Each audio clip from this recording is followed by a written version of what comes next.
moderno 245 de Cristianisme y Justicia.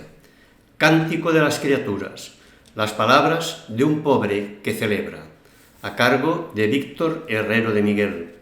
Víctor Herrero de Miguel es fraile capuchino y poeta. Se licenció en Filología Clásica y en Sagrada Escritura y se doctoró en Estudios Bíblicos en la Universidad Pontificia Comillas, donde actualmente da clases. Ha publicado diversos estudios sobre poetas contemporáneos y sobre la Biblia hebrea. Cántico de las criaturas de Francisco de Asís, nacido en 1182 y fallecido en 1226. Altísimo, omnipotente, buen Señor, tuyas son las alabanzas, la gloria y el honor y toda bendición. A ti solo, Altísimo, te convienen y ningún hombre es digno de nombrarte.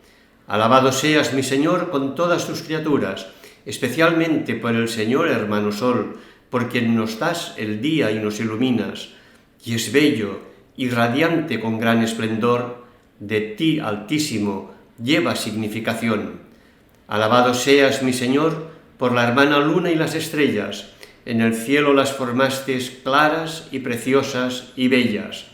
Alabado seas, mi Señor, por el hermano viento, y por el aire, y el nublado, y el sereno, y todo tiempo.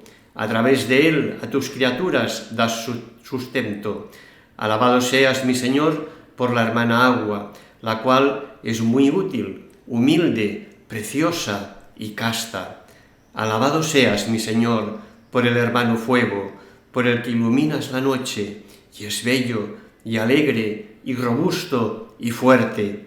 Alabado seas, mi Señor, por la hermana nuestra, Madre Tierra, la cual nos sustenta y gobierna, y produce diversos frutos con coloridas flores y hierbas.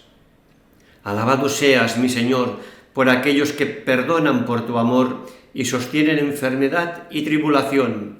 Bienaventurados los que la sostengan en paz, porque de ti, Altísimo, coronados serán. Alabado seas, mi Señor, por nuestra hermana muerte corporal, de la cual ningún hombre viviente puede escapar. Ay de aquellos que mueran en pecado mortal. Bienaventurados a los que encontrará en tu santísima voluntad, porque la muerte segunda no les hará mal. Alabad y bendecid a mi Señor, y dadle gracias, y servidle con gran humildad. Prólogo.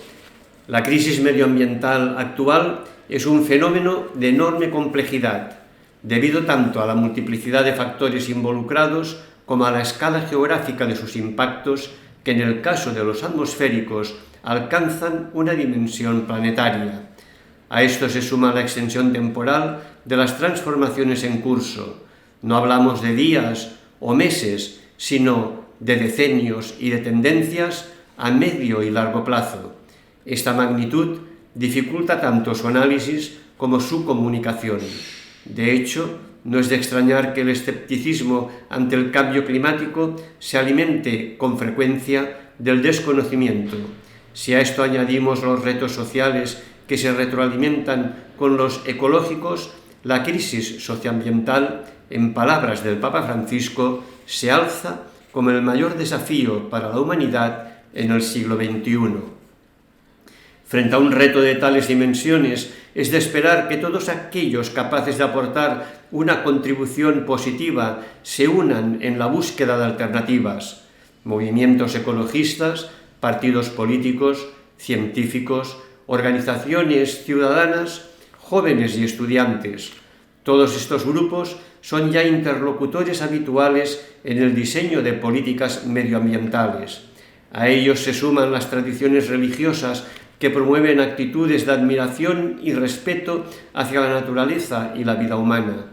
Con distintos énfasis y convicciones, las religiones ofrecen un mensaje de esperanza para este tiempo al destacar la vinculación de la vida y los vivientes con el Creador, y poseen una notable capacidad de movilización y de promoción de comportamientos éticos que favorecen la justicia socioambiental.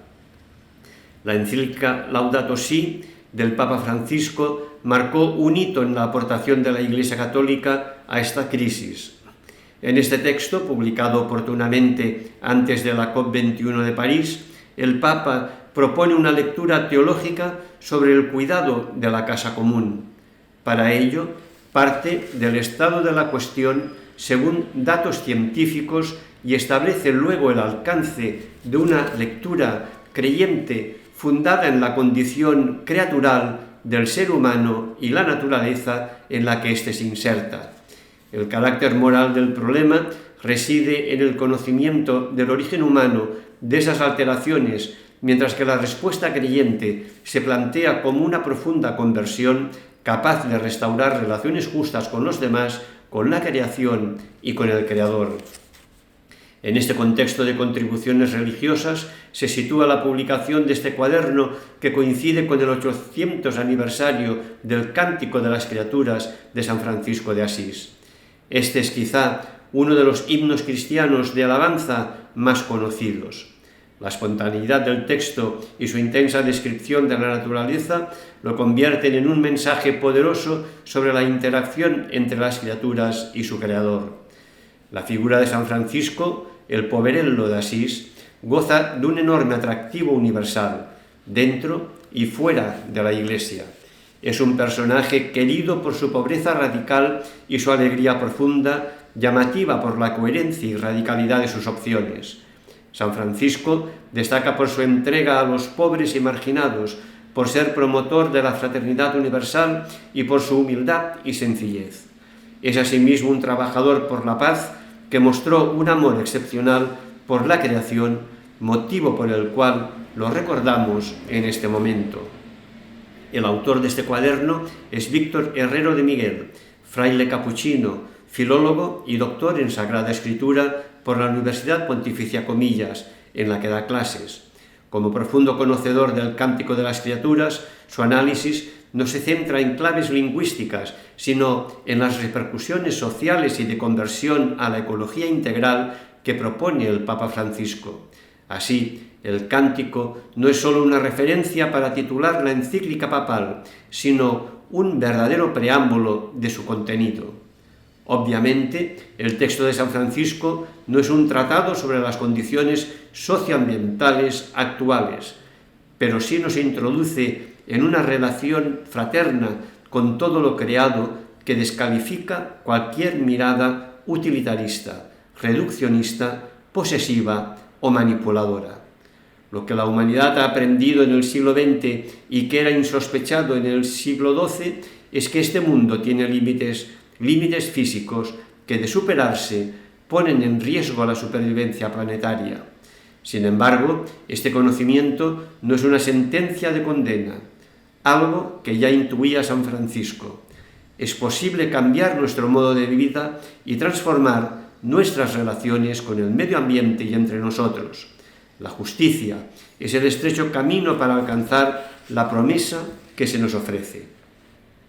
Introducción a cargo de José Ignacio García, director de Cristianismo y Justicia. Nuevo apartado, Introducción, el Cántico de las Criaturas, naturaleza y vínculo. Este cuaderno quiere dialogar con el Cántico de las Criaturas como quien ha recibido una propuesta de existencia. Más allá de la admiración estética o del interés histórico, nos preguntamos qué dice este poema a nuestra época, a las criaturas a las que nos corresponde ahora transitar por los caminos del vivir. El cántico es un poema, es decir, un modo de estar en la vida, una manera de recibir y crear realidad. En sus versos, Francisco de Asís no analiza ni explica, añade mundo al mundo y deja que éste hable. La palabra, fraguada en las afueras, se ofrece como compañía en su humildad. Ninguno de nosotros somos dueños ni extraños en el mundo, todos participamos de él. El cántico nos recuerda que la naturaleza es lenguaje y vínculo, que no hay cosas, solo presencias, que no hay objetos, solamente hermanos. Y esa manera de nombrar revela un modo feliz de ser. Pero el cántico no es solo celebración, es también conciencia de la fractura. no rehúye el dolor ni la muerte, los acoge sin anularlos. Su alabanza es capaz de sostener la pérdida sin caer en el abatimiento ni en la evasión. Sin separar la belleza del sufrimiento o la gratitud de la soledad, Francisco nos ofrece una mirada que sostiene viva en la penumbra la llama de una luz. Y como detrás del poema está el poeta que lo compuso, las preguntas nos llevan también a la persona. ¿Quién es ese Francisco de Asís que llamó hermano al viento y proclamó la castidad del agua? ¿Qué anhelo fue conduciendo la vida de ese hombre que acabó hermanándose con la muerte? Este cuaderno no es una aproximación devocional o erudita, sino una búsqueda, un modo de decir y de habitar el mundo que sea a la vez casa y tránsito, descanso y responsabilidad. Y recorreremos el poema como si Francisco estuviera entre nosotros, señalando con su dedo la realidad en que vivimos, o como si el vaho que cubre el espejo después de la ducha fuese poco a poco desapareciendo y pudiéramos también, poco a poco, ir descubriendo en el cristal un rostro que antes veíamos empañado. Nuevo apartado, la condición de criatura en el umbral. El cántico atrae, su ritmo, su musicalidad nos serenan. Las relaciones que nacen entre las palabras nos lanzan al mundo con una capacidad mayor de descubrir los vínculos y de cultivarlos. El poema dibuja el mundo como casa y se convierte en hogar, pues no hay en él ninguna barrera, no contiene lugar alguno donde se cribe, se seleccione, se excluya. Francisco no adoctrina, no proclama, no exhorta, tampoco explica ni define, simplemente nombra, y lo hace cantando. La fuerza del canto, una lengua que hospeda. La opción por la pobreza de este hombre la ha ido enseñando a prescindir también de esos bienes inmateriales cuya posesión lastra más que el dinero. Por eso Francisco renuncia a convencer, a argumentar, no aspira a la razón, tan solo tararea, silba, deja sonar lo real. Ahí, en esa levedad, descansa la fuerza del poema, frente a la búsqueda de rédito o de eficacia. El cántico celebra el esplendor de un lenguaje que se convierte en danza. El registro es otro al del discurso habitual. La palabra que bendice se abre al encuentro con la vida. El cántico alberga al sol, a las estrellas, a la tierra, al fuego, y en esa apertura a lo que existe hay un hecho decisivo. El mundo aparece como un hilado de presencias y no como recipiente de materia indiferenciada o casual. Lo neutro y mudo adquiere voz y forma, de tal manera que el poeta, en cada línea del poema, nos sitúa en el umbral y nos empuja a reconsiderar nuestro modo de habitar la vida. Él, paladeando su misterio, permanece a nuestro lado en esa intersección entre el adentro y las afueras, en ese lugar de tránsito que para orientarte en una dirección te descoloca al inicio. En el umbral del cántico sentimos la obligación de detener el paso, de suspender los juicios, de escuchar. Tras el lenguaje, la persona. Detrás de este modo de nombrar late una forma de vivir, el recorrido vital de un hombre concreto. Francisco, poeta, descubre en la palabra una manera de habitar. Cada sílaba es su casa, cada frase del cántico es él mismo aventurándose en el descubrimiento de lo real. Dar nombre es dar sitio, reconocer una presencia en un momento y un ángulo determinados.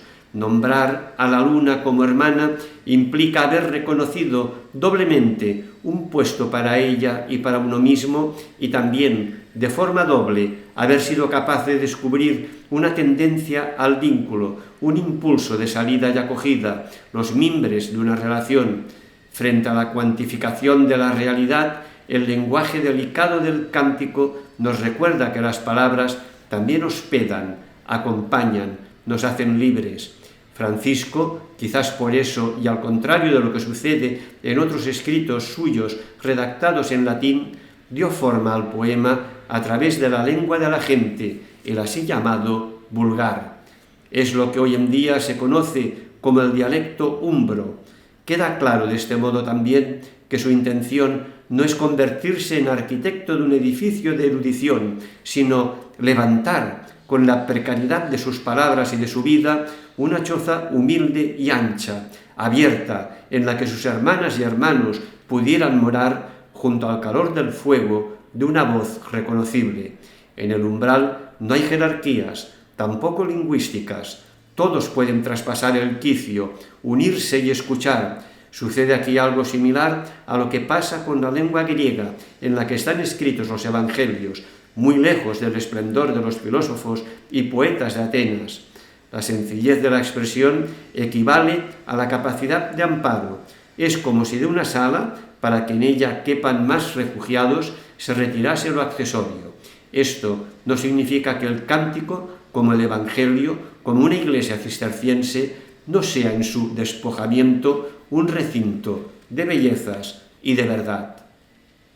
La experiencia del umbral, fragilidad y atención. El umbral, sin embargo, no es solo lugar de inicio.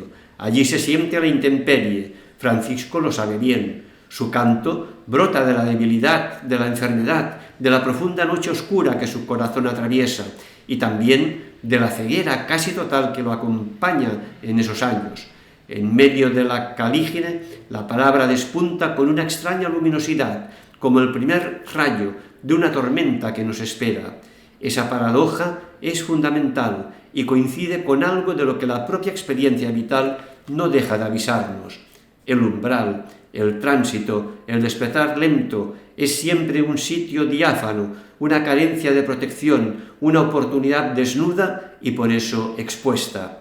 La condición de criatura nos introduce en las afueras. Vivimos signados por la herida, abiertos a ella y desde ella. Vamos construyendo vida durante el tiempo de la vida, mundo en el lugar del mundo. La autosuficiencia no existe, tampoco la autarquía. Dependemos del aire, de la tierra, del vaso de agua, del amor de los demás. Francisco sabe que su canto recorre la intemperie. Cada uno de los versos del poema conoce los límites. No hay palabra que no duela. La luminosidad del cielo brota de sus ojos, que no ven. El gozo de la llama es cantado por un hombre casi destruido. Nada tiene que ver el cántico con la alegría de una noche de fiesta. Acercarnos al cántico es disponernos a cruzar ese umbral. No lo hacemos con la actitud del turista que, en paso rápido, observa desde fuera. Tampoco con la del investigador que necesita etiquetarlo todo. Escuchar el cántico, aceptar la invitación a un modo distinto de tratar con lo real, exige atención, toma de conciencia y deseo de apertura a una realidad más profunda. Junto al umbral, Francisco nos tiende su mano herida. El pobre, el hermano, el poeta nos deja su voz también herida que como un bálsamo nos calma y como una alarma nos despierta. Ser criatura es ser en relación. El hombre, presencia que reconoce otras presencias, es criatura acompañada de criaturas. Su lugar en el mundo no es el centro de un círculo perfecto. No hay centro, pues no existe perfección ni hay circunferencia. No existe tampoco un anfiteatro diseñado para él, desde donde verlo y juzgarlo todo. Arrojado a la vida, habitan los umbrales entre la plenitud que descubre como anhelo y la finitud que le otorga realidad. Así lo ha ido comprendiendo Francisco, así nos lo enseña su vida, hecha palabra en el poema. Ser criatura no es la condición idónea para un lamento, sino la posibilidad de una libertad que se descubre en el ejercicio de la relación. Todo gesto de la vida, también el más desatendido, es un don que nos precede. Nadie ha comprado la existencia, nadie ha sacado unas oposiciones para poder nacer. Ser criatura significa recibir y, como nos enseña el cántico, tomar conciencia de ser criatura equivale a mensurar la propia vida siempre en relación. Llamando hermano al fuego y hermana al agua, Francisco reconoce una realidad que escapa de la autosuficiencia y se abre por necesidad y por opción al encuentro con otra realidad, la de otro ser que comparte características semejantes, fragilidad, capacidad de apertura y recepción. Este descubrimiento, que pudiera parecernos casi ontológico, nos dispone a una aventura, a un éxodo sin fin que constituye la prueba del verdadero ser. No es la posesión, no es la búsqueda constante de una supuesta esencia pura lo que ofrece el espacio de una realidad mayor, más propia, sino la gratuidad, el reconocimiento de una precariedad capaz de constituirse en don. No es que, una vez cubiertas nuestras necesidades, una vez saciados, podamos dar, sino que siendo carentes y precarios, nos es posible siempre darnos. El cántico de Francisco nos enseña que la entrega es posible, porque la libertad consiste en reconocer y acoger. Cada ser que nos rodea, cada otredad, la de la piedra, la de la brisa, la del rostro de aquel con quien me cruzo, recuerda que la existencia es un regalo que interpela, que conduce a cuidar y atender. Mucho de la profundidad del gozo nace de este carácter siempre expuesto, abierto a la recepción y a la entrega. La vida como criatura no consiste en configurar un proyecto de autorrealización que se pueda ir progresivamente verificando, más se parece a los compases de una danza, a un movimiento muchas veces imperceptible, unos milímetros apenas, que nos hace moradores más profundos del misterio, que nos transforma y nos lanza en una dirección. Es, en el lenguaje del cántico, las criaturas no son abstracciones metafísicas ni objetos susceptibles de cuantificación. Cada uno de los seres que aparece en el poema nombra un modo concreto, vinculado y único de estar en el mundo, de constituirse en vida. Por eso, la palabra humano no es un adjetivo que marque una excepción, es más bien una invitación a reconocer una manera de ser mundo, de estar bajo su amparo y de cuidar de él. Desde la perspectiva franciscana, la criatura humana es también mediadora, participa de un orden que la precede y la acoge, y a su vez puede transmitir esa acogida a otras criaturas. Ser criatura es habitar la tensión entre recibir y dar, entre contemplar y actuar, entre la soledad íntima y la intimidad que se descubre en el encuentro. Como otras criaturas animadas, también la criatura humana conoce el nacimiento, la lenta formación, la decrepitud, el padecimiento, la muerte. Y hay algo poético en esa finitud, algo que revela su dignidad, la verdad más patente de su ser. Ser criatura, en medio del marco de la vida biológica, no consiste solamente en padecer limitaciones que restrinjan. En el límite alienta la capacidad de sorpresa y alegría. Sobre él se asienta el amor. Vivir como criatura, en compañía de criaturas, nos lanza a reconocer una dependencia que se descubre como raíz. No se trata de un demérito, de una característica defectuosa del ser que pueda ser remediada mediante alguna estrategia. Habitamos las afueras, lo imperfecto, junto a otros que son como nosotros. La toma de conciencia de este vínculo posibilita encaminar la vida en un proceso lento y delicado hacia un agradecimiento que acabará siendo casi un acto reflejo. Se trata, lo vemos en el cántico, donde Francisco está tan presente y el culto a su ego queda tan afuera, de desaprender dinámicas muy ejercidas, pero superficiales, exigencia, acumulación, e ir reemplazándolas por aquello que de verdad se encuentra en la raíz, recepción agradecida, sobriedad generosa y fértil. Hay en la no expectativa de retorno una felicidad que conoce el fruto al caer de la rama. La responsabilidad de la palabra. Detrás del cántico, que es el mundo convertido en poema, está el poeta, y es que la criatura humana tiene el don de la palabra, que es conciencia y libertad. Estas cualidades no la aíslan ni la levantan sobre los otros seres, no la disgregan. La responsabilidad es también un regalo, pues nombrar es reconocer. y al nombrar, el hombre se hermana con lo nombrado y se hace cargo de todo a cuanto su palabra ha logrado darle voz. Cada sílaba del cántico es un gesto de reconocimiento y de atención.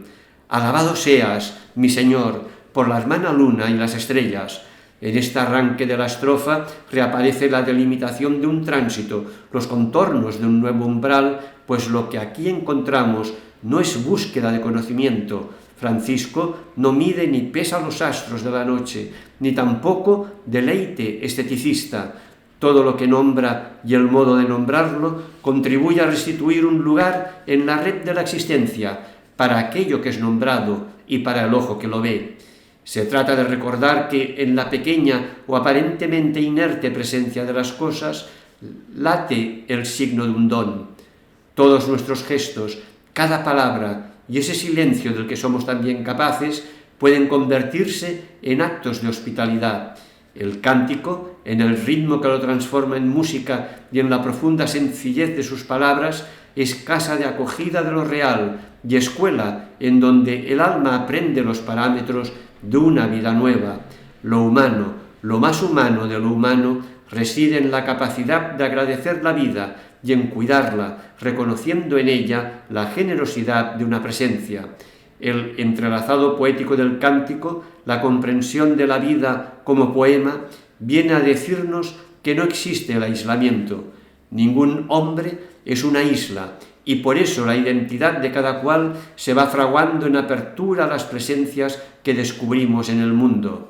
El poema de la vida nos enseña que la fraternidad no es abstracción política o teológica, ni tampoco una metamoral. Es el modo más fiel de insertarnos en el mundo, de ser pieza en el tablero del mundo, de ser mundo. Es la forma de decir la verdad del mundo. Todos participamos de la misma red. Todos somos receptores, recipientes y dadores de la gratuidad del ser. Nombrar al hermano viento o a la hermana muerte es reconocer que cada ser merece respeto, cuidado y amor. La dimensión temporal, aunque no aparezca desarrollada de modo explícito en el cántico, forma parte también de su raíz. Francisco, que al final nombra a la muerte, deja entrever en el poema que ser criatura significa aceptar la finitud, agradecerla. Si cada instante es un regalo y en cada encuentro con la realidad se nos otorga la capacidad, siempre doble, de una acogida y una entrega, entonces la transitoriedad consciente que nos habita puede servir para enmarcar cada don, para potenciar su dinámica, para orientarnos. La criatura participa del flujo ininterrumpido de recepción y dación. Es ella misma cadencia de ese ritmo de la vida que se llama gratuidad. Si nos sumergimos en las páginas de la Biblia, vemos en la narración mítica de la creación que a la criatura humana se le presenta la existencia como don gratuito. Los dos relatos con que abre el Génesis, adoptando perspectivas diferentes, presentan esta misma idea. Así, en Génesis 1, el ser humano, la última de las criaturas creadas, recibe la vida sobre el amparo de todo lo que existe. Su tarea consiste en aprender a recibir y en ejercer el cuidado. De modo análogo, aunque en orden inverso, Génesis 2 hace que la humanidad habite el jardín cuando aún no hay otros seres latiendo en su superficie. El hombre se convertirá de este modo en testigo de la aparición de la vida y será su oficio primero contemplarlo todo y otorgar a cada cosa y a cada ser un nombre, el que resulte más preciso, el más apto. Vemos aquí, en esta encomienda, insertarse en lo que existe y cuidarlo, nombrar cuanto aparezca, cómo la capacidad humana se despliega en esta serie de acciones poéticas. Aceptar un lugar, pedir permiso, dejar ser, hallar un nombre. El acto adámico de nombrar a las criaturas trasciende la mera denominación. Implica reconocer el lugar propio en el cosmos y asumir la responsabilidad ética de su custodia. Siglos más tarde, Francisco de Asís plasma esto mismo en un canto que integra lo poético, lo espiritual y lo ecológico. La criatura no ejerce como sujeto de dominio, sino como testigo contemplativo y custodio de la armonía creacional. Ser criatura significa, de igual modo, permanecer abierto al misterio fundamental. La realidad, que no es conquistable sino interpelante, nos instruye constantemente, nos convoca. Aprendiendo el arte de la escucha, atendiendo a las voces de lo cotidiano, nos sentimos cada vez más dentro de la trama de la vida. Francisco, el poeta, hermanándose con las criaturas, nos revela que el mundo es lenguaje vivo. Cada criatura habla, cada presencia pronuncia algo que tiene que ver con algo nuestro. La humanidad se despliega por entero en el ejercicio de acoger, interpretándolo, ese lenguaje primordial, y en la respuesta atenta, profunda, devota, reverente. De este vínculo es de donde es posible que broten formas concretas de vida, opciones ponderadas que unen a lo íntimo la expansión de lo fraterno. La criatura que comprende su lugar en la red de la vida se va despojando de la soberbia del propietario, de la indiferencia del forastero. Abierto ante sus pasos, el sendero de la vida ofrece la posibilidad de equilibrar sutilmente límites y posibilidades, concreción y trascendencia. Así lo canta el cántico. Ser criatura es habitar con el corazón disponible a lo que nos precede y nos sobrepasa, aceptar la vulnerabilidad como condición de libertad auténtica, reconocer la red de vínculos que nos cobija y responder a la convocación constante de la vida con gratitud honda, con sobriedad, con amor. Nuevo apartado: el mundo y la fractura. Presencias convocadas. Sol y luna, agua y viento, fuego y estrellas. En el cántico, la enumeración no es inventario ni catálogo, sino que cada nombre y el trenzado de todos ellos constituye una invocación. Francisco convoca a cada ser, recorre la fraternidad de las presencias. Aunque es posible descubrir las geometrías compositivas en el poema, la lista de los seres que habitan en su interior no obedece a una jerarquía, ni se configura según rangos, ni responde a los mecanismos de un sistema. Se trata de un coro que se amplía, pues la serie de llamadas no se agota. En el corazón de Francisco, en su voz convocante, las criaturas no son ejemplos ni imágenes, sino nombres propios de algo concreto y único que forman parte de un conjunto no idealizado, lejano de la abstracción. Se trata del sol que calienta, de la luna iluminando, del esplendor reconocible del fuego. Son cuerpos, presencias puras. Este modo de reconocer presencias y de convocarlas contrasta con otras formas de vivir. Para la mirada técnica, el mundo es un conjunto de recursos. En los ojos idealistas del romántico se convierte en escenario. En ambos casos, todo se estrecha, la realidad se diluye, instrumento para lograr algo, decorado sobre el que proyectar la emoción. El cántico escapa de ambas reducciones. Una voz integrada. Lo decisivo aquí, lo que provoca que ante él se cree siempre un gran silencio, es que el cántico no contempla el mundo desde fuera. Jorge Luis Borges, en unas palabras llenas de lucidez, dijo que Francisco ya escribió el poema y que el poema es inagotable y se confunde con la suma de las criaturas y no llegará jamás al último verso y varía según los hombres. Esto significa que entre el mundo y el poema de Francisco no existe distancia estética ni mirada dominadora, que el mapa coincide casi al milímetro con el terreno. Y es que en el cántico no hay traza alguna de descripción externa. Quien habla, como un ventrílocuo, hace que los otros hablen, que los seres aparezcan con su voz y que esa voz, la de cada uno, revele su ser hermanos. En el cántico, y por eso produce respeto, temblor, casi escucharlo, no hay taxidermia, clasificación de fósiles, sino una red viva de relaciones entre seres que alientan, que son reconocidos en su concreción. Cada cual es único y en su capacidad de integrarse en lo común, de crear de hecho lo común, de sostenerlo. La fraternidad no es imagen, el sol no es materia útil, es hermano. La voz poética de Francisco, recordemos que tras el poema el poeta y en el poeta un hombre, nos hace ver que el mundo no nos pertenece, que la realidad es don, no propiedad ni proyecto. Francisco habita el asombro radical que alumbra cada día con una luz no usada las mismas cosas. Así es como se renueva cotidianamente el milagro de que cada ser exista, este ser concreto que ocupa un espacio en el espacio donde yo me muevo. De ese asombro en el creyente, Francisco, nace la alabanza como gozo incontenible, desbordado. La epifanía de lo cotidiano. Se escuchan los matices del cántico, la voz del salmista. Los cielos narran la gloria de Dios. El firmamento anuncia la obra de sus manos. Nuestro poema es también liturgia, alabanza sencilla del prodigio cotidiano. No hay en ningún verso traza alguna de majestuosidad, no hay incienso sino hierba. La santidad, el carácter sagrado y religioso de la vida, no necesita que las cosas y los seres sean separados del curso normal de su existir. ¿Para qué levantar un templo? Parece decirnos el cántico, si podemos reconocer el atrio, el ábside y las naves del templo de la vida. El término latino mundus, con su ambigüedad entre orden y ornamento, se contempla en el poema como un hogar compartido.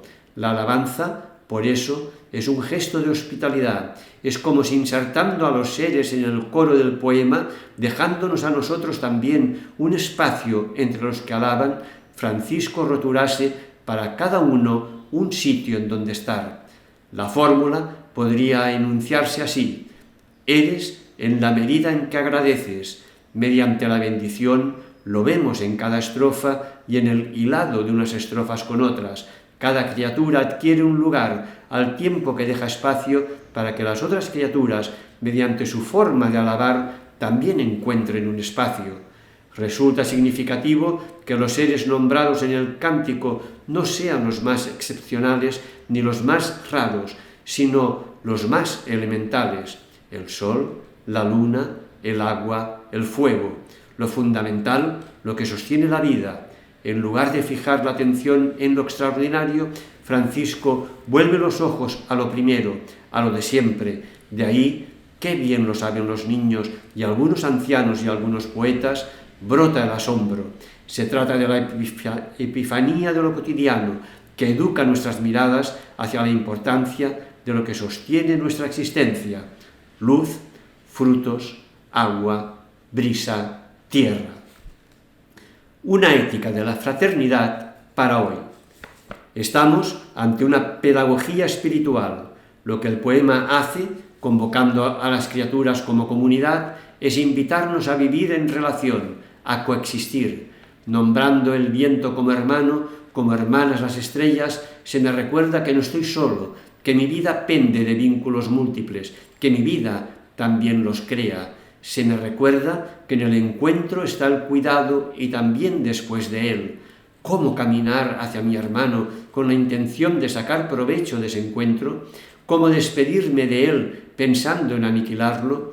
Esta ética de la fraternidad no nos moviliza desde postulados de amenazas o con la promesa terrenal o celeste de retribución.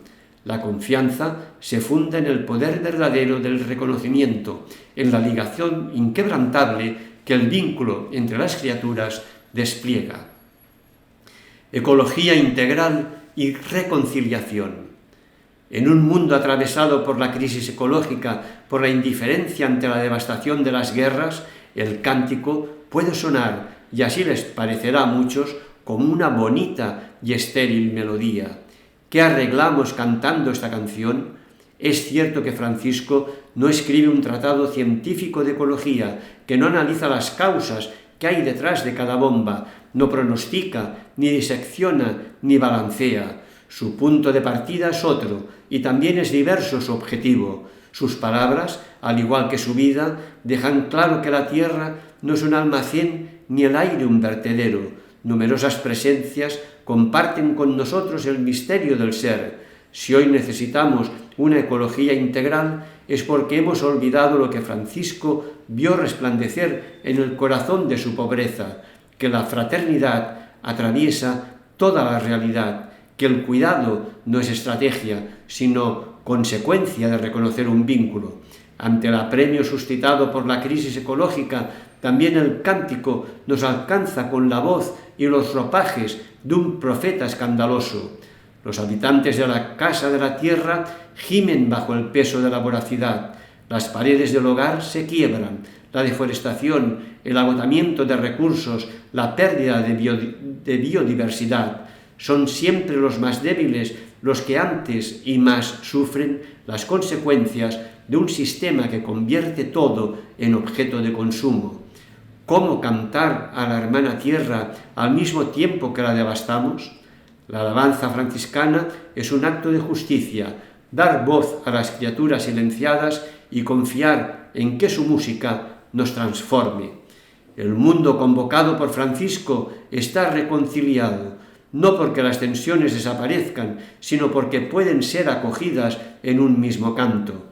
El sol que calienta demasiado, el agua que a veces arrasa, el fuego que puede devorar, nada pierde su ambivalencia.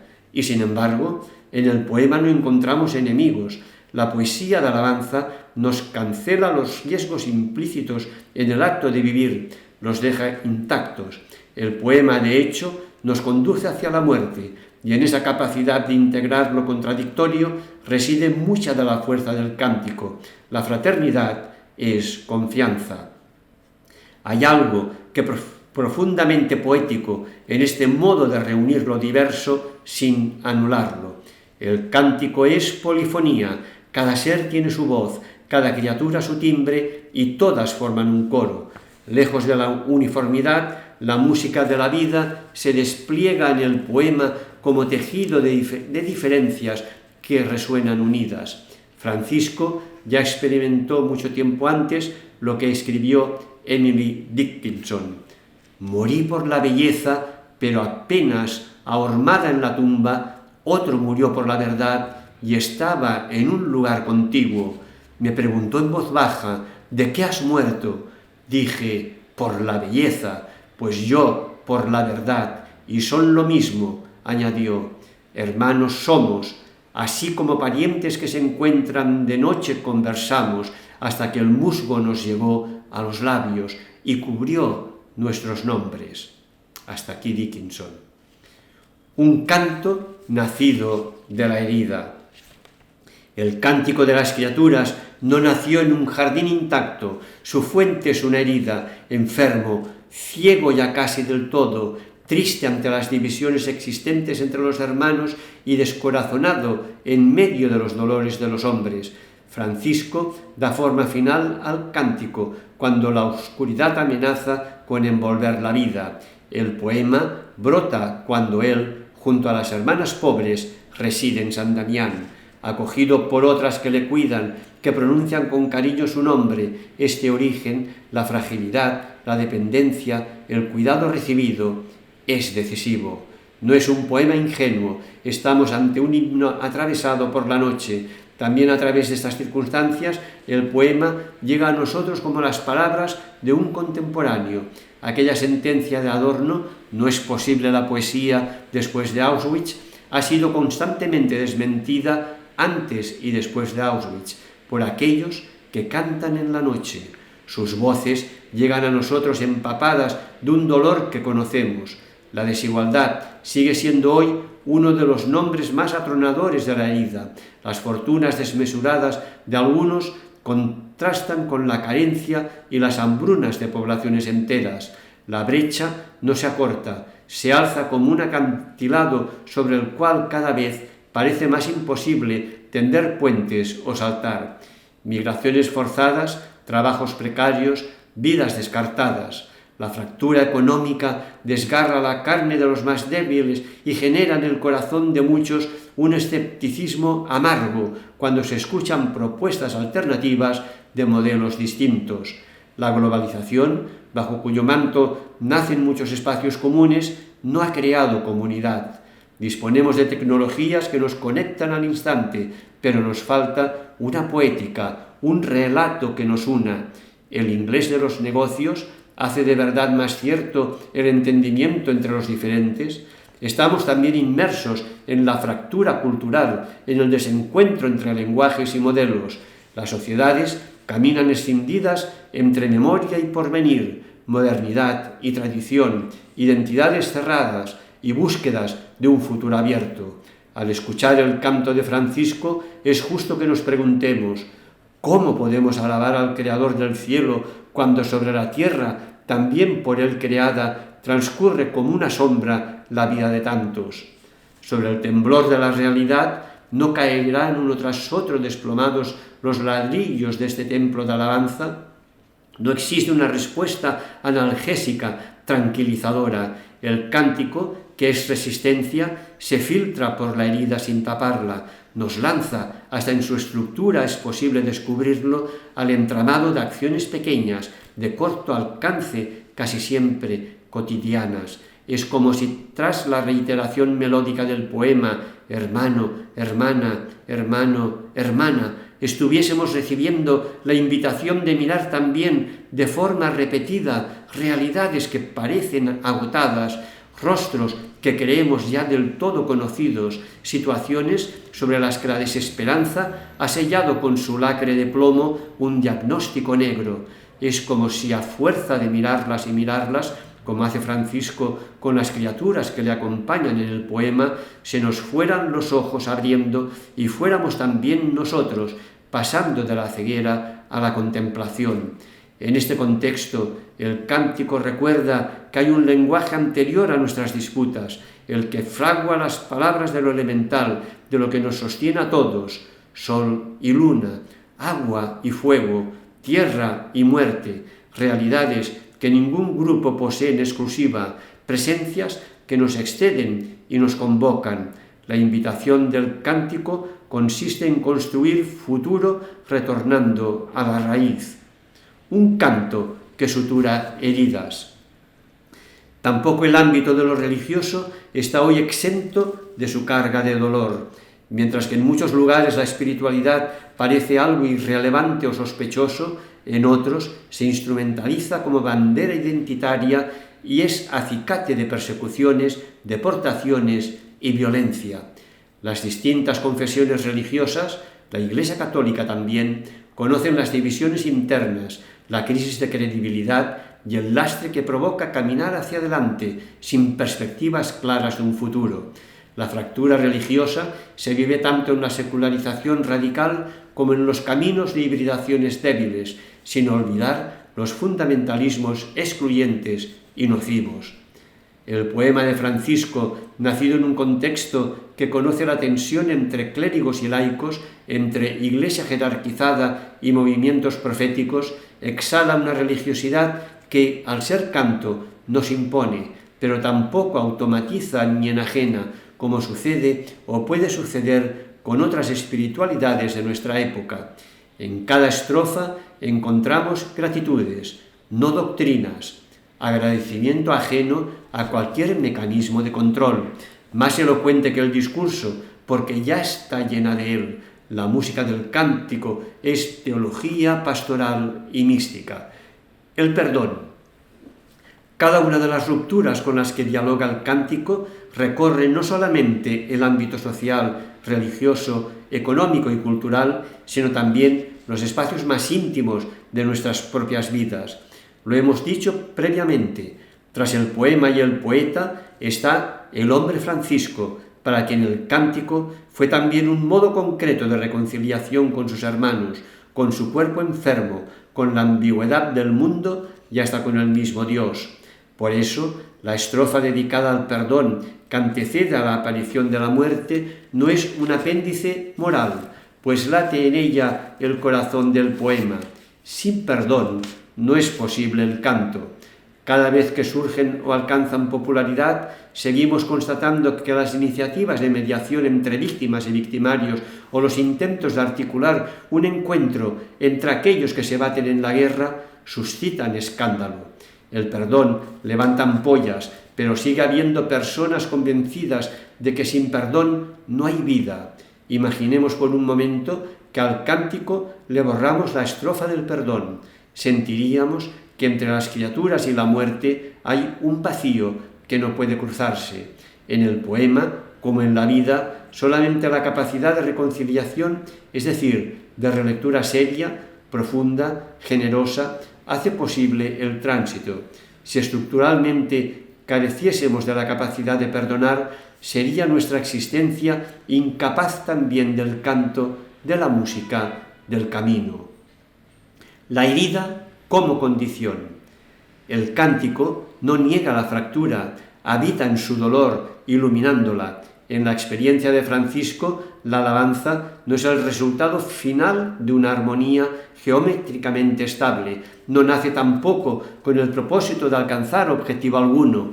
El carácter gratuito del poema, como la presencia gratuita de las criaturas que el poema nombra, es garante de su verdad, como la verdad del sol, que brilla sobre un mundo indiferente, como la fertilidad de la tierra. La Biblia conoce bien esta paradoja. Hay salmos de lamentación atravesados por una confianza carente de motivos, y tenemos a Job, que da forma a su esperanza mientras disecciona el cadáver en el que se está convirtiendo su vida.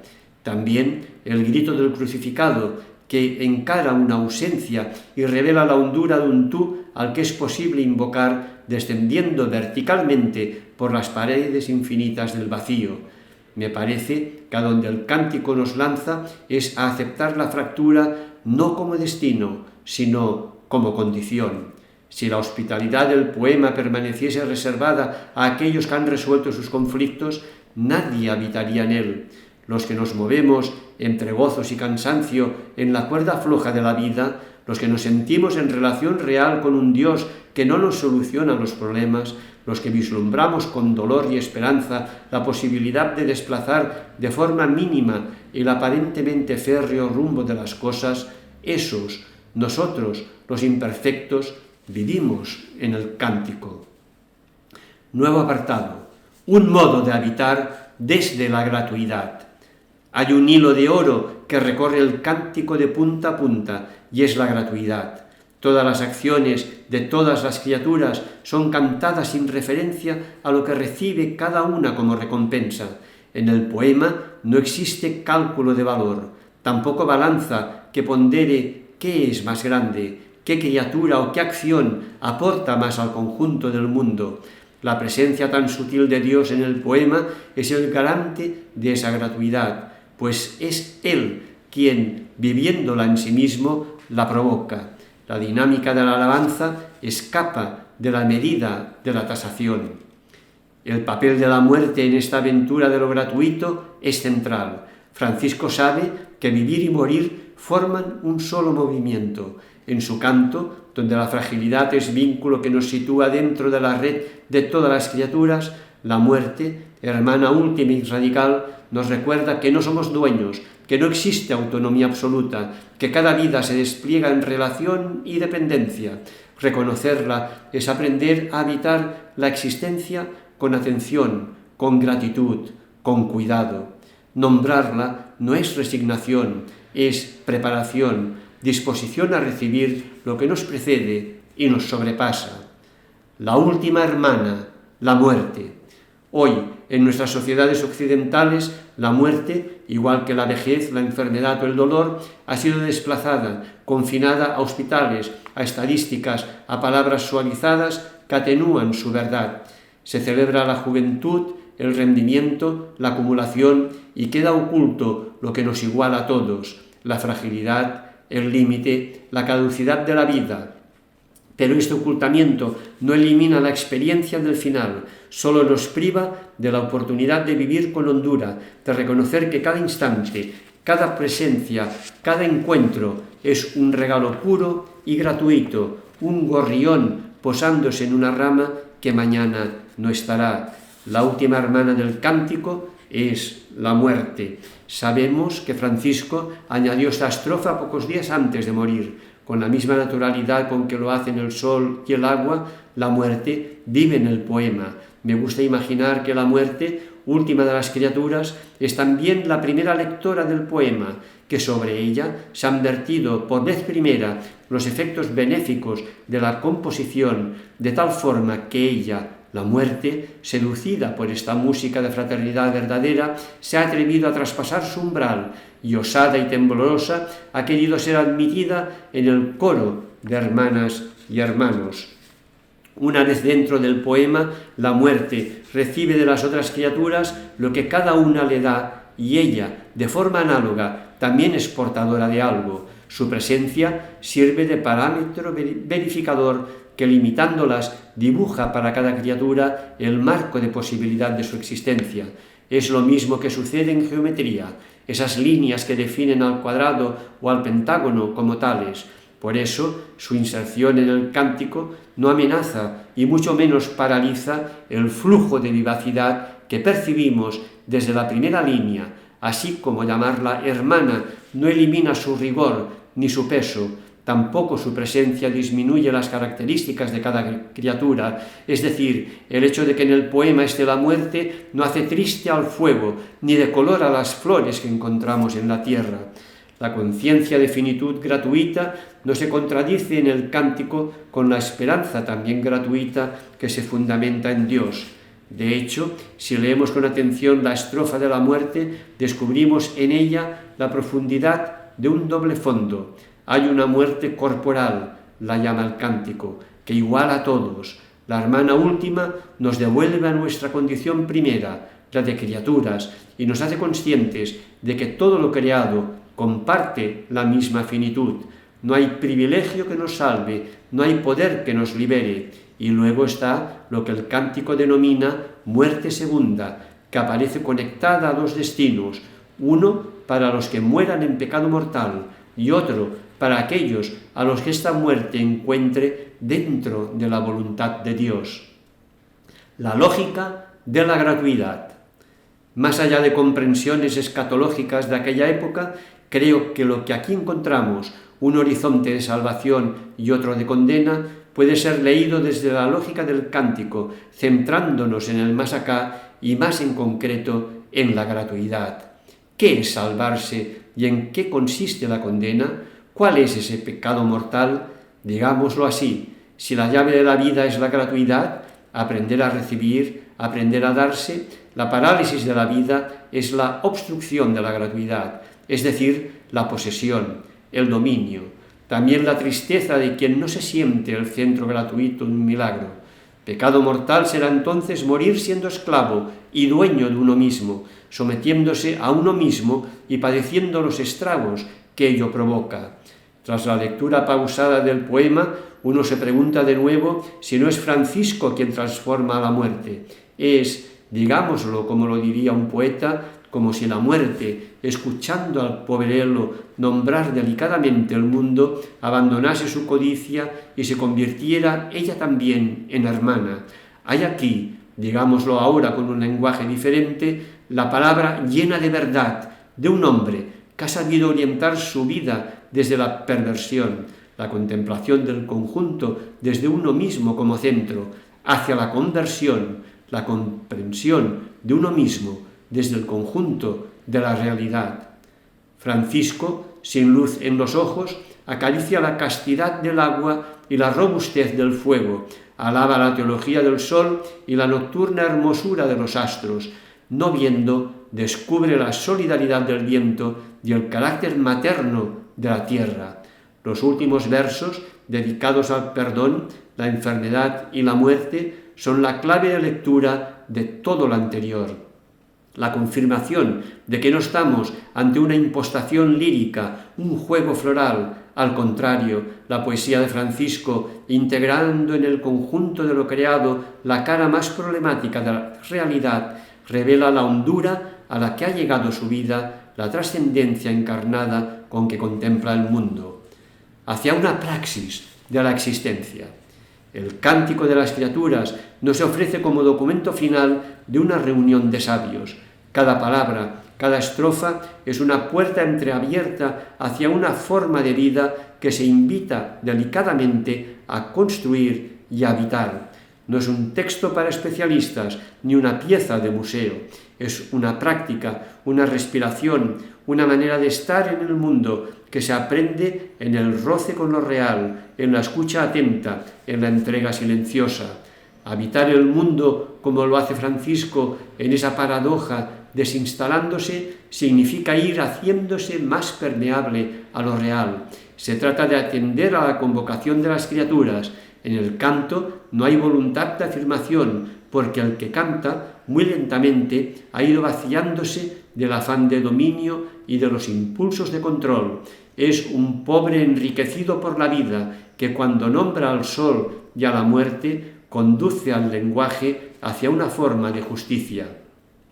La sobriedad y la atención. Este modo de estar, como todo lo decisivo para la vida, no se gesta en la cámara acorazada de la abstracción. Gestos pequeños, fidelidad a lo cotidiano, silencio y conversación son los pupitres donde esta lección se va aprendiendo. Se cultiva en la arcilla de la que estamos hechos, porque es arcilla también. No pensemos en perfecciones que dejen atrás lo humano. Francisco no enseña desde el púlpito, pisa siempre tierra. Su palabra no busca impresionar, pues cuando compone el cántico ha visto ya de frente las muchas máscaras de la vanidad y el ego. En la sobriedad de su canto, en la nave de esa iglesia cisterciense, la palabra es como el sol entrando por la ojiva, leve, llenándolo todo. Mediante esa labor de lima, el mundo se expande, pues vivir con sobriedad es abrirse a lo suficiente, aceptar el límite, dejar lugar para lo inesperado. La sobriedad franciscana, más que una estética del vacío, es una ética del hogar. En ella resuena la intuición de Juan Duns Scoto, la singularidad irrepetible de cada ser creado. Para Scoto, cada criatura posee una exceidad, una concreción que la hace única, no por su utilidad, sino por su ser. Esta visión metafísica se modela en una sensibilidad volcada en lo concreto. Cada criatura merece ser nombrada no como parte de un sistema, sino como presencia irreductible. La sobriedad, entonces, no es carencia, sino respeto. La atención en un mundo donde cada cosa y cada ser son presencias únicas no es vigilancia ni control, es presencia plena, mirada que no reduce, escucha que no interrumpe. Francisco atiende al mundo como quien contempla el rostro de un hijo que nace o de una madre moribunda, con asombro, con ternura, con temblor. La atención es ya cuidado, es ya vínculo. En ella se cultiva una ética que no coincide con la norma, que acepta su condición de peregrina, pues nace del reconocimiento profundo de la dignidad de lo que vive. Cuando Simone Weil afirma que la atención es un gesto del amor, nos recuerda que el conocimiento y el amor se buscan sin descanso. La atención de Francisco, que no es un método práctico para conseguir mayor bienestar ni beneficios más amplios, le hace poroso ante lo que le rodea, permite que el otro lo descentre y lo desplace, que lo convoque. Esta atención que enfoca con lentes de aumento lo frágil y lo herido es una forma de hospitalidad, es en sí misma la unidad de cuidados intensivos de un hospital de campaña. La gratitud. ¿De dónde nace esta forma de atención? Pues de la conciencia de gratuidad. Otro rabo enroscándose en sí mismo. Atendemos cuando descubrimos el don y percibimos la vida como don cuando permanecemos atentos. Sí, la gratuidad es origen, es cortesía a lo real. El canto gratuito es certeza de que alentar es un regalo, de que el mundo es un don, es una forma de inteligencia, la más alta. Así es, en la tradición franciscana, la gratitud es una forma de conocimiento, es el saber del corazón, el saber que no acumula, que acoge y desparrama. Qué falso sería todo si Francisco hubiera sido un teórico de la gratitud, si no la hubiera vivido y convertido en canto. Y qué ancho es el espacio de la Escuela Franciscana de Gratitud. Aquí nadie se doctora, nadie ocupa cátedras. Aquí todos somos párvulos, fascinados por la bondad, cuidadores sin cálculo de la belleza del mundo.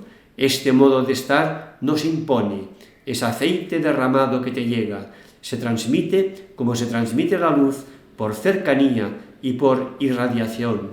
Francisco no argumenta ni convence, su vida es testimonio, su canto es eco. En él no hay tesis, y esa presencia transforma, no porque tenga poder, sino porque huele a la verdad de lo que no busca imponerse, de lo que se ofrece sin condiciones, de lo que permanece abierto.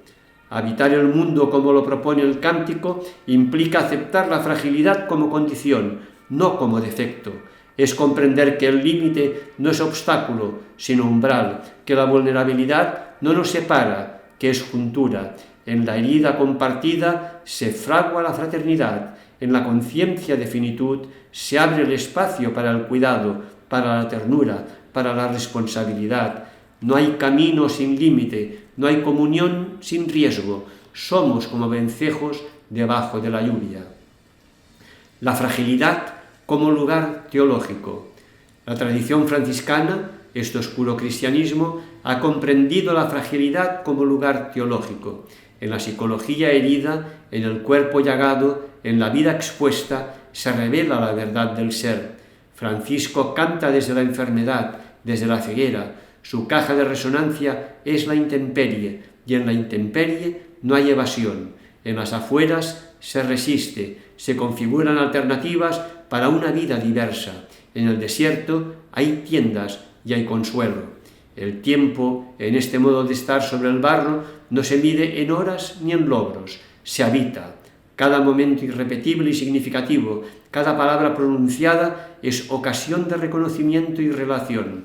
La vida no se disuelve en la prisa ni en la superficialidad, se despliega con ritmo propio, con cadencia que permite percibir la trama de la existencia y responder a ella con poeticidad. Habitado con atención generosa y consciente, el tiempo abre oportunidades de gozo y responsabilidad. Hermanos y hermanas en la fragilidad. La fraternidad no es una idea abstracta ni un ideal moral, es práctica cotidiana, modo de presencia, disposición a reconocer y acoger al otro. Francisco nos muestra que cada ser humano, como cada criatura, merece atención, respeto y cuidado. La fraternidad del cántico surge de la conciencia de que todos participamos de la misma red, de que ninguna vida es prescindible, de que cada gesto de apertura y atención fortalece la trama de la existencia. Vivir de este modo implica superar la indiferencia, la exclusión, la jerarquía y cultivar la generosidad silenciosa que acoge y protege. Este modo de estar no concluye ni se clausura, no es un gesto aislado ni una elección ocasional, es manera de vivir. Cada acción, cada palabra, cada silencio se inscribe en un patrón de relación con el mundo que se aprende, se practica y se transforma en hábito. La vida se convierte en cántico en la medida en que cada instante puede ser vivido con sobriedad, atención y gratitud, con apertura y cuidado, con reconocimiento de la fragilidad y la dignidad de lo que nos rodea. Francisco nos enseña que el arte de habitar el mundo es inseparable del arte de cantar con plenitud y coherencia. Nuevo apartado, epílogo. El cántico como camino. En este modo de estar no hay centro porque todo es periferia. Hay red, hay vínculos, hay cobijos. El pensamiento franciscano desde sus orígenes ha defendido esta visión relacional del cosmos. Desde la mística de Clara hasta la teología de Buenaventura se ha afirmado que el mundo no se posee, se contempla, no se explota, se cuida, no se domina, se bendice. El cántico no es una síntesis de esta tradición, es su origen y, bendita paradoja, su brújula y su meta. Tenemos que nacer dos veces para vivir un poco, aunque solo sea un poco. Necesitamos nacer a la carne y luego al alma, escribe Christian Boven. Y en esa doble gestación se cifra también el modo franciscano de estar en el mundo. El primer nacimiento nos lanza a la realidad, nos da cuerpo, peso, historia. El segundo, más lento, más secreto, otorga mirada y temblor. Francisco, que ha nacido por la carne en Asís y por el alma en la herida, canta desde ese segundo nacimiento. Su cántico no es la postal de quien ha llegado, es certificación de que la vida es camino con pies descalzos sobre el barro que nos sostiene. En este canto de carne, cada criatura es hermana, cada instante umbral, cada gesto es semilla, y nosotros, los que aún aprendemos a nacer, podemos dejarnos tocar por esa música que invita. Apartado final, breve reflexión final. Al profundizar en el Cántico de las Criaturas, la figura de San Francisco de Asís emerge con un atractivo renovado. Era un místico y un peregrino que vivía con simplicidad y en una maravillosa armonía con Dios, con los otros, con la naturaleza y consigo mismo. En él se advierte hasta qué punto son inseparables la preocupación por la naturaleza, la justicia con los pobres, el compromiso con la sociedad y la paz interior. En San Francisco convergen los grandes retos de nuestro tiempo, la pobreza y el medio ambiente, con una alegre apertura a la trascendencia y una cuidada interioridad. Probablemente en ningún otro momento de la historia hayamos necesitado tanto este modo de constituirnos como personas y como creyentes. No basta con realizar un análisis certero de la realidad ni con disponer del respaldo científico que advierte sobre los riesgos actuales. Tampoco es suficiente la implementación de políticas o la siempre ambigua implicación del mundo económico. A menudo, el deseo sincero de contribuir al cambio convive con el interés corporativo por mejorar la reputación o la imagen pública. Si en algún ámbito de la vida humana el trigo y la cizaña crecen juntos, es precisamente en este intento por ecologizar la economía y promover la sostenibilidad. Por ello, la complejidad de la situación exige un discernimiento mayor y más profundo, y el discernimiento no es un cálculo frío de pros y contras. Como recordaba Teilhard de Chardin, este es fruto de una indiferencia apasionada. Nuestra mirada al mundo no nace del cálculo equidistante, sino de una interacción intensa y apasionada, movida por el reconocimiento de la iniciativa de Dios. Los desafíos sociales y ambientales no se superarán con meros ajustes o cambios superficiales en nuestro estilo de vida. Requieren una transformación social, económica y cultural de gran calado. Como ya se ha mencionado, este escenario es inédito por la profundidad de sus impactos, su escala planetaria y su prolongado horizonte temporal. La encíclica Laudato Si lo define como la necesidad de un cambio de paradigmas en las relaciones sociales. Desde el siglo XIX, el llamado paradigma tecnocrático ha impuesto una lógica donde la tecnología y la economía son fines en sí mismos, buscando un dominio ilimitado sobre la naturaleza y el ser humano. Esta lógica de subordinación y explotación, justificada bajo la promesa del desarrollo, se niega a aceptar límites físicos, dificultando la adaptación a un contexto que garantice la vida en lugar de ponerla en riesgo. La respuesta a este modelo es la ecología integral propuesta por el Papa Francisco. Según esta visión, el cuidado del medio ambiente es inseparable de la justicia social, la economía, la cultura y la vida cotidiana. La fe nos revela que toda la realidad está interconectada. La existencia no se compone de objetos aislados, sino de vínculos de dependencia, colaboración y, en palabras de San Francisco, de hermandad universal. Esta es la gran aportación del cristianismo hoy, ver la realidad como un denso tapiz de interconexiones que nos invita al respeto, la admiración y el aprecio por todo lo existente. Hablamos, por tanto, de una auténtica conversión ecológica que surge cuando el encuentro con Jesucristo impregna todas las dimensiones de la vida. Para el creyente, este encuentro es la fuente de su compromiso por la justicia social y ecológica. Como insiste el Papa, vivir la vocación de ser protectores de la obra de Dios es parte esencial de una existencia virtuosa. No consiste en algo opcional ni en un aspecto secundario de la experiencia cristiana. Esta toma de conciencia eclesial se produce paradójicamente en un contexto cada vez menos favorable. Las instancias internacionales destinadas a dar respuesta a la crisis medioambiental se ven sometidas a presiones que limitan su eficacia. Además, en muchos países se impulsan contrarreformas que, bajo el argumento de recuperar la competitividad, desregulan las emisiones o reducen los proyectos de transición energética hacia fuentes renovables. Ante este panorama paralizante, el mensaje de San Francisco, profundizado por Víctor Herrero, aporta una novedad esencial: la necesidad de contagiarse de alegría e ilusión por la ecología integral. Este compromiso requiere una carga ética y mística importante, pero también necesita personas capaces de entonar un canto que sostenga el esfuerzo, tal como hizo el santo de Asís.